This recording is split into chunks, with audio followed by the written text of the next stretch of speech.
निकालने का कोई हल है तो वाहिद वही है जो मुफ्ती साहब कहते थे, ग्रेनेड से ना गोली से बात बनेगी बोली से। वो बार बार कहते थे कि इस खित्ते में जो अमन का रास्ता है वो जम्मू कश्मीर से गुजरता है, और जम्मू कश्मीर में अमन का जो रास्ता है वो हिंदुस्तान और पाकिस्तान की आपस में अच्छे ताल्लुकात, दोस्ती, बातचीत से हासिल हो सकता है। क्योंकि जब तक जम्मू कश्मीर में आप अमन कायम नहीं करेंगे, और वो इसके कतई खिलाफ थे कि जम्मू कश्मीर के लोग सफ़ेद झंडा उठा के अमन यहाँ कायम हो। वो चाहते थे जम्मू कश्मीर में रिकन्सिलेशन हो, बातचीत हो, डायलॉग हो, यहाँ के स्टेक होल्डर्स के साथ, पाकिस्तान के साथ हमारे अच्छे ताल्लुकात हो, बॉर्डर्स पे सीज फायर हो जैसे कि उनके वक्त में हुआ था, आपस में बॉर्डर इरेलीवेंट हो जाए जैसे उन्होंने मुजफ्फराबाद रोड खोल के दिखाया था। तो उन्होंने एक नक्शा दिया था, क्योंकि आप किसी भी कौम को ताकत के बलबूते पे नहीं दबा सकते ज़्यादा देर। आप एक इंसान को आप उसको कैद कर सकते हैं पर उसके ख्यालात को कैद नहीं कर सकते। इसलिए ये ख्यालात की जंग है जो मुफ्ती साहब बार बार कहते थे, और इस जंग को जीतने के लिए ज़रूरी है कि हम आपस में बातचीत करें, रिकन्सिलेशन हो, डायलॉग हो, और हम जिस मुल्क में रहते हैं वो मुल्क की जो सरकार है वो ये समझे, इस बात को जाने कि ताकत से कोई, दुनिया में कोई भी ताकत के बलबूते पे लोगों के दिल और दिमाग नहीं जीत पाई है। हमने अमेरिका जैसी ताकत को देखा, आज वो अफगानिस्तान से अपनी फौजें वापस निकाल रहे हैं, वो भी बातचीत चाहते हैं तालिबान के साथ। तो ये तो जम्मू कश्मीर तो कहा जाता था हिंदुस्तान का ताज है। जम्मू कश्मीर तो एक मुस्लिम मेजॉरिटी स्टेट होने के बावजूद हिंदुस्तान का हाथ थामा था। तो आज मैं समझती हूँ कि उस हिंदुस्तान के जो लोग हैं उनको ये समझना चाहिए कि जिस बेदर्दी से 5 अगस्त 2019 को बीजेपी के सरकार ने, बीजेपी के जो अक्सरियत का जिन्होंने गलत इस्तेमाल किया और जम्मू कश्मीर के लोगों के ऊपर इतने बड़े जुल्म के पहाड़ ढाए, इतनी मुसीबतें डाल दी, तो ये इससे जम्मू कश्मीर मुल्क के नज़दीक नहीं आ सकते बल्कि और दूर चला गया है। तो मैं समझती हूँ कि मुफ्ती साहब का नज़रिया, मुफ्ती साहब का विजन, उसके अलावा जम्मू कश्मीर के मसले जो 70 साल से मसला लटक रहा है उसका कोई और हल नहीं है। वही रास्ता अपनाना पड़ेगा। बॉर्डर्स को इरेलीवेंट करो, बातचीत करो, पाकिस्तान के साथ डायलॉग करो, इसके बगैर कोई नहीं।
मौके पर पहुंच गया। ये वाकया जो देखने में आया है या मैंने जो पर्सनली इसमें जो मालूम किया है कि ये बिजली वालों की लापरवाही की वजह से इसकी मौत होगी। उधर से इसको पोल पर चढ़ा रहे हैं, उधर से बिजली छोड़ रहे हैं। तो ये नौजवान था, 6 बच्चियां हैं इसकी छोटी छोटी। इसकी जो बीवी है वो हॉस्पिटल में एडमिट है, बाप भी बीमार है, कोई सहारा नहीं है भी। ये नीड बेस, कभी तनख्वाह मिलती है कभी नहीं मिलती। तो अब मेरी ये एडमिनिस्ट्रेशन से या सरकार से, खासकर बिजली डिपार्टमेंट से ये रिक्वेस्ट है कि कम से कम अब हादसा हो गया, बंदे की जान चली गई, और अब जिसकी भी लापरवाही हुई है, नुकसान हो गया, तो इसमें कम से कम इसका कोई घर का फ़र्द जो है इसकी जगह एडजस्ट किया जाए, तो इसको माकूल जो है मुआवजा दिया जाए। और जो इसमें इन्वॉल्व हैं जिनकी वजह से ये लापरवाही की वजह से इसकी मौत हुई है उसकी बाकायदा कार्रवाई हो और केस रजिस्टर हो। समझता हूँ जो मैंने मौके पर ये देखा है कि बहुत बड़ी लापरवाही है, चाहे वो ग्रिल स्टेशन हो या जो साथ में थे जो मुलाजिम उनकी बात हो, क्योंकि इसको ऊपर चढ़ाया गया और बिजली की तरफ जो है वो नहीं देखा गया, बिजली चल रही है नहीं चल रही है। तो बंदे की जान चली गई। ये तो मैं समझता हूँ एक किस्म का कत्ल है। तो इसकी जो है बड़ी एक तो जांच की भी ज़रूरत है और इसको माकूल जो है वो मुआवजा भी मिलना चाहिए, क्योंकि बहुत ही गरीब है। मेरी डीसी साहब से बात हुई, एसएसपी साहब से भी बात हुई, तो उन्होंने कहा है कि हम जो कंसर्न डिपार्टमेंट के एक्सीएन हैं या कोई और है वो उनको भेज रहे हैं। अब टाइम काफ़ी हो गया है, उन्हीं का वेट कर रहे हैं। लोग दरदार हो रहे हैं क्योंकि इसका जो है कफन दफन भी करना है। ये बंगाई का रहने वाला है, दूर दराज इलाका है, लोगों को बड़ी परेशानी है। उसके जितने रिश्तेदार हैं वो यहाँ इकट्ठे हो रहे हैं। उधर से ट्रैफिक भी बंद है। मुसाफिर जो रजौरी से थन्ना मंडी है, थन्ना मंडी से रजौरी जो आने जाने वाले हैं उनको भी दरदरी हो रही है, गाड़ियाँ खड़ी हैं। तो इसमें इमीडिएट जो है एक्शन की ज़रूरत है और मैं आपके चैनल के थ्रू ये कहना चाहूँगा कि इमीडिएटली वो यहाँ पहुँचें और इनको जो है पैसिफाई करें, कोई एश्योरेंस दें ताकि ये जो है करना यहाँ से।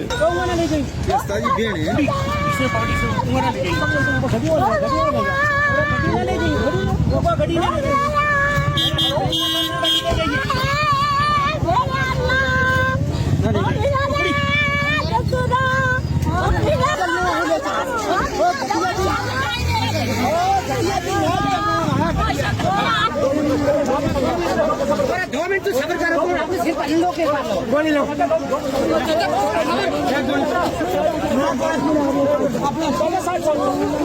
मिला था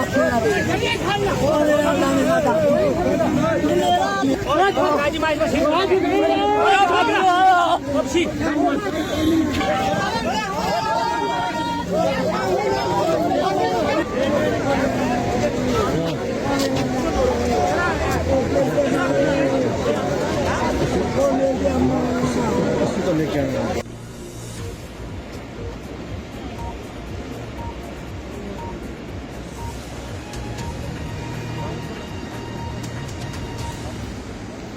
तीन आदमी थे जो दो परमानेंट थे, एक डेली विजिट था। और डेली विजिट जब उसको ऊपर चढ़ा तो उसको शॉट लगी। मैंने ये बोला उस आदमी को कि ये आदमी मर गया है, आप इसका कोई इसको उतारने की बात करें। तो उन्होंने कहा हमने फ़ोन किया है, हमने सर्विस जो है ये कटाने की कोशिश किया लेकिन काटे नहीं गई, तो वो उस आदमी की डेथ हो गई है।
मौके पर खुद भी देखा, जो विजुअल देखा है आपने वो सब कुछ आपके सामने था। वो हमारा एक गरीब लड़का जिसके घर में कोई सहायता नहीं है, कोई कमाने वाला नहीं, एक ही यही था और इसको कॉन्ट्रेक्चुअल बेस पे लगाया हुआ था। और जो परमानेंट मुलाजिम थे वो इसके साथ थे। इसकी ड्यूटी ऑलरेडी बंगाई में थी, 3 दिन ये पहले बंगाई में था। अब इसकी बीवी जो थी वो पेशेंट है, वो हॉस्पिटल राजौरी में है, वो बीपी की पेशेंट है। इसको 6 बच्ची हैं और ये घर में था। आज ये इसकी डेथ यहाँ हो चुकी है। अभी इतला मिली है कि उसको शॉट हो गई है, वो परपुरी पुल पे शॉट हो गई है। वहाँ कहाँ गया वो दो जो परमानेंट मुलाजिम थे उन्होंने इसको चढ़ाया और पीछे से उनको बिजली वालों ने बिजली छोड़ी और उसको यहाँ इसको मार दिया गया है। लिहाजा इस वक्त तक कोई एडमिनिस्ट्रेशन का कोई बंदा नहीं है, एक SHO साहब के बना यहाँ कोई एडमिनिस्ट्रेशन का कोई आदमी नहीं है। हम अपील करते हैं कि हमारे पास यहाँ DC साहब होने चाहिए, SP साहब होने चाहिए और एडमिनिस्ट्रेशन राजौरी और थाना मंडी की तहसील के एक तहसीलदार साहब भी यहाँ अभी नहीं आए हैं। बाकी कौन यहाँ हमारे पास आएगा? इन गरीबों की कौन सुनेगा? इनको लगाया जाता है और इनको चलाया जाता है पोलों पे, फिर इनको पीछे से पावर छोड़ के इनको मारा जाता है। जो सही मुलाजिम थे वो परमानेंट मुलाजिम थे, जब इसको शॉट लगी मैंने सुना है वो 2 मुलाजिम भाग गए। क्यों भागे हैं वो? अगर इसको शॉट लगी है वो 2 क्यों भागे हैं? लिहाजा मेरी साजिश हुई है क्योंकि इसको बंगाई से हटाया और पारदपुरी लगाया गया और यहाँ साजिश हुई है। 2 आदमी इसका साथ दिया और नीचे खड़े इसको ऊपर चढ़ाया गया और पीछे से पावर छोड़ी गई। ये तो साजिश है। एक तो होगी अचानक शॉट लग जाए वो अलग मसला है, 2 आदमी नीचे बैठे और तीसरे को ऊपर शॉट लगती है। पीछे भी नहीं बैठे हैं, उसके फिर डिपार्टमेंट वाले पीछे नहीं बैठे हैं। यहाँ ग्रिड स्टेशन में आदमी को क्या कर रहा है, उस आदमी से पूरी इसकी वेरिफिकेशन लेनी चाहिए कि उसने ग्रिड स्टेशन पर क्यों पावर छोड़ी। पीछे से एक आदमी को ऊपर चढ़ाया हुआ है, या तो इन्होंने बुलाया नहीं उनको, इसको ऊपर चढ़ा के तो पीछे बोला पावर छोड़ो। ये तो साजिश हुई है और गिनी चुनी साजिश हुई है हमारे साथ। PDG department, PDG department.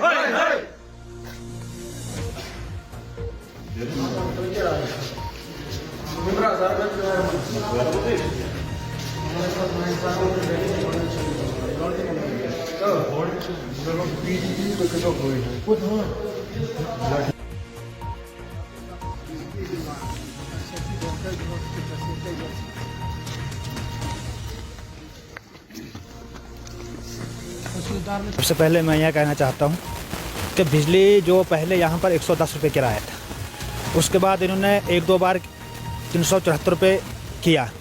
उसके बाद हमने शोर किया 1-2 बार तो फिर 110 रुपये किराया आ रहा है। हम बाकी जगहों में फ़ोन करते हैं, बदरवा, ठाठरे वगैरह बांसवाल इलाकों में, इनमें अभी भी कई जगहों में 110 रुपये किराया चल रहा है। तो हम ये कहना चाहते हैं कि हाँ, अगर बिजली 24 घंटे हो तो ये 374 रुपये ले लें, लेकिन अभी तक बिजली जो है हमको 2 घंटे कटौती और 1 घंटा बिजली आती है और उस 1 घंटे में भी ये 10 मिनट के बाद ही ब्रेक देते हैं। और अभी जो है किराया जो है कईयों को तो 374 और कईयों को 600 रुपये लगाया है। जैसे मैं आज अभी दरख्वास्त लेके आया हूँ, मेरे पास अभी 600 रुपये का किराया लगाया है, 600 रुपये पर मंथ। तो ये आहिस्ता आहिस्ता हम ये सोच रहे हैं कि हम एक 374, इसके बाद 500, इसके बाद 600, ये गरीब आवाम को इसी तरह लूट रहे हैं। हालांकि जो बिजली का फ़ायदा हमको है वो नहीं मिल रहा है। ये बोल रहे हैं कि 2023 तक हम ये एक कानून पास हुआ कि 24 घंटे बिजली रहनी चाहिए, लेकिन भले इसके हम रिटर्न दे रहे हैं कि भले इसमें कभी भी 24 घंटे भी, अभी बारिश आसमान पे होती हो तो तब तक यहाँ फॉल्ट 33 के भी सुनाते हैं और 3-4 ट्राई देते हैं। ट्राई में जो देखते हैं अगर टिकती है तो टिकती है, वरना ये उसी वक्त चली जाती है। बहुत बार हमने ये देखा कि बिजली आती ही नहीं। हाँ, हम ये कहना चाहते हैं कि बिजली डिपार्टमेंट से अगर ये 110 रुपये किराया करते हैं और ऐसे बिजली डालते हैं जैसे पहले चलती थी, तो हम 110 ही किराया देंगे।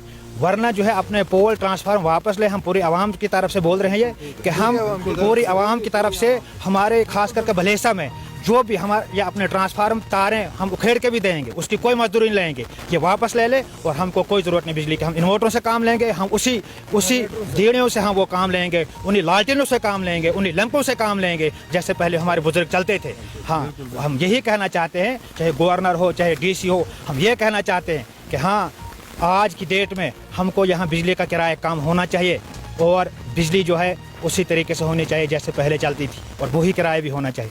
ऐसा नहीं कि एक महीने में 110, दूसरे महीने में 374, तीसरे महीने में 600। तो आहिस्ता आहिस्ता लोगों में भी देख रहे हैं कि लोग अगर हल्ला नहीं कर रहे हैं, हमारी पहुंच होती है एक MLA तक।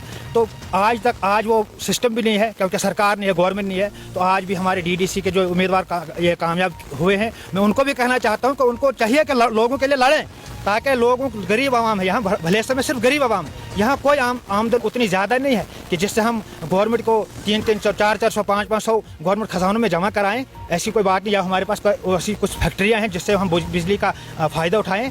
इसलिए मैं आज कहना चाहता हूँ कि आज हमारे इस गरीब आवाम को 110 रुपये किराया करें और बिजली भी सही मतलब इसमें दे दें जैसे इसका शेड्यूल है। आज भी मैं कहता हूं कि इनको 1 घंटा ये ब्रेक लगाओ, 2 घंटे बिजली दे दो, ऐसा भी चलेगा। 1 घंटा ब्रेक, 2 घंटे बिजली दे दो ताकि लोग भी उसी तरह चलें। सबसे पहले मैं आदाब करता हूं और बताना चाहूँगा कि यहाँ पे हम प्रोटेस्ट करने आए हैं।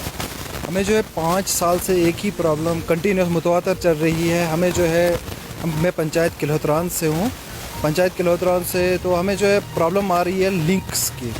5 साल से हम उनको बता रहे हैं कि लिंक्स चेंज कीजिए। चेंसर में अगरचे बर्फ़बारी होती है ऊपर पहाड़ पे, तो हमारे लिंक उतार के हमें जो है लाइट नहीं आती है।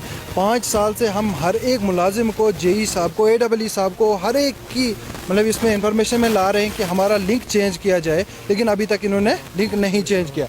आज सब लोग मेरे साथ, मेरे गांव के सारे लोग हैं, उन्होंने यही कहा कि आप आज जो है हम जाके PDD डिपार्टमेंट में जाके और वहाँ पे हम जो है इनके सामने धरना देंगे। लेकिन यहाँ पे आके हमने देखा कि अभी 2 ही बजे हैं और ऑफिस क्लोज़ हो चुका है। मैंने AEE साहब से बात की, उनने बताया कि स्टाफ की कमी की वजह से ऑफिस क्लोज़ हुआ है। लेकिन ऑफिस क्लोज़ या स्टाफ की कमी हमारी प्रॉब्लम नहीं है, पब्लिक की प्रॉब्लम नहीं है। क्यों नहीं है प्रॉब्लम? क्योंकि 102 रुपये से 103 रुपये से लेकर और अभी तक लगभग जो है 380 रुपये का बिल चढ़ रहा है, लेकिन लाइट हमें बिल्कुल भी नहीं मिल रही है। कोई गरीब लोग होते हैं, कोई किसी के पास इन्वर्टर होता है, लेकिन कुछ लोग जो है वो बिजली पे ही हर अपना ज़रिया चलाते हैं। तो मैं आपके माध्यम से अपने AEE साहब को, PDD डिपार्टमेंट को, पूरे PDD डिपार्टमेंट को ये इन्फॉर्मेशन देना चाहता हूँ कि हमें हमारी panchayat Kilhotran ward number 6, ward number 7 और प्लस ऊपर जो है अपने जक्सोन वाली साइड पे हमें जो है लिंक चेंज करके दें और जल्द अज जल्द चेंज करके दें, क्योंकि रोज़ धरना नहीं होता है। 5 साल से हम जो है यहाँ पे लड़ रहे हैं इस चीज़ के लिए और अभी तक इन्होंने हमें जो है कोई भी इसमें नहीं। और पोलों के बारे में बताना चाहूँगा कि हमें वहाँ पे लकड़ी के पोल लगे हैं, हालांकि अगर चाहे PDD डिपार्टमेंट के पास लोहे के पोल आते हैं तो हमें जो है वो अभी तक पहुँचे नहीं हैं। बिजली का बिल पूरे महीने पे आता है, लेकिन बिजली जो है वो बिल्कुल जो है आँख मचोली खेलती है हमारी भलेस में स्पेशली। तो आपके माध्यम से यही मैसेज देना चाहता हूँ। शुक्रिया। PDD की बात की जाए तो चाहे एक दिन बारिश रहती है या बर्फ़ रहती है, तो बिजली हमारे यहाँ पे 24 घंटे के लिए गुल हो जाती है। और अगर बिजली का किराया देखा जाए तो वो उनको वही पूरा 350 या वो भी अब ये जो गरीब आवाम है ये 350 रुपये कहाँ से देगा? एक तो पहले लॉकडाउन रहा, उसके बाद एक तो ये लॉकडाउन रहा पहले। लॉकडाउन के बाद इतना बिजली का बिल 350, 380 जो भी है। आप देखो जैसा कि कई लोगों ने अपने घरों में मीटर्स लगाए हैं अपने, लेकिन PDD डिपार्टमेंट के जितने भी वर्कर हैं, मीटर रीडर हैं, वो उस मीटर की रीडिंग अभी तक नहीं ले रहे हैं। वो वही जो उनका अपना मनमानी कर रहे हैं। मैं अपनी बात करूं, मेरे ऑफिस की बात करूं, मैंने 3 बार इनको ऑफिस में जाके बोला कि जो मेरा बिजली का बिल है वो एक्चुअल दो, जो हमारी मीटर रीडिंग है उससे लेके हमारा बिजली का बिल दो। और लेकिन अभी तक मेरे ऑफिस में कोई भी बंदा नहीं आया है। मेरे पास जितने भी पुराने बिल हैं वो मेरे पास हैं। मैं इनके खिलाफ RTI लगाने वाला हूं, क्योंकि ये जो है गरीब लोगों के साथ बहुत ही नाइंसाफ़ी कर रहे हैं। अगर ये हमारे साथ कर रहे हैं तो ये जो बेचारे हमारी गरीब आवाम है इनका क्या हाल है। इसलिए मैं PDD के जितने भी बड़े अफसरान हैं और अपने SDM साहब है, सब डिस्ट्रिक्ट में मजिस्ट्रेट जितने भी हैं, एक्शन साहब हैं, मैं इनसे ये गुजारिश करता हूँ कि इस चीज़ की जो है वो तहकीकात हो और हमारे जितने भी भलेसा की गरीब आवाम है। मार्केट का जो है हमने मार्केट का विजिट में जायजा लेकर SHO कमाटी जो है उनकी अवेलेबिलिटी क्या है, होर्डिंग और प्रॉफिटेरिंग तो नहीं हो रही है। तो उस सिलसिले में हमने जाना, हमने जहाँ पर भी हमने देखा जो वेजिटेबल्स की शॉप है या फ्रूट्स की शॉप है या मटन की शॉप्स हैं, हमने देखा कि रेट लिस्ट वहाँ पे बिल्कुल डिस्प्ले में थी और रेट्स के हिसाब से ही कमोडिटीज़ को बेचा जा रहा था। खुदा मकसद हमारा यही था कि हम जाएं और लोगों को जो अपने बिजनेस एस्टेब्लिशमेंट्स हैं उनको बताएं कि भैया होर्डिंग और प्रॉफिटेरिंग ब्लैक मार्केटिंग नहीं चलेगी, और अगर कोई इसमें मुलव्वस पाया गया उसके खिलाफ हम सख्त कानूनी कार्रवाई करेंगे, क्योंकि हम लोगों फैसिलिटेशन के लिए, हम लोगों को प्रॉब्लम्स में डालने के लिए नहीं है। और मेरी दरख्वास्त होगी जो भी हमारे बिजनेस एस्टेब्लिशमेंट है, बिजनेस कम्युनिटी है, वो रेट्स पर अमल करें और जो रेट्स हैं उन्हीं रेट्स पर कमोडिटीज़ को लोगों को इस टाइम हुए थे इस ईयर में, तो मैं उसमें कंटेस्टिंग कैंडिडेट थी। एज एन इंडिपेंडेंट कैंडिडेट में कंटेस्ट कर रही थी। अब बात जहाँ पे रही इलेक्ट्रिसिटी स्कार्सिटी की हमारे एरिया में, मैं ये रिक्वेस्ट करना चाहती हूँ पावर डेवलपमेंट डिपार्टमेंट से कि यहाँ पे अपनी पर्सनल असिस्टेंस दे हमारे एरिया में, पर्सनली यहाँ पे आके मुआयना करिए हमारे एरिया को। हमें स्केड्यूल पे लाइट चाहिए, हमें 12 घंटे लाइट नहीं चाहिए, हमें स्केड्यूल पे लाइट चाहिए। जो स्केड्यूल आपके डिपार्टमेंट ने दिया हुआ है उस पर लाइट आनी चाहिए। यहाँ पे स्केड्यूल पे लाइट नहीं आती है, स्केड्यूल पे हमें लाइट चाहिए। बस हम मेरी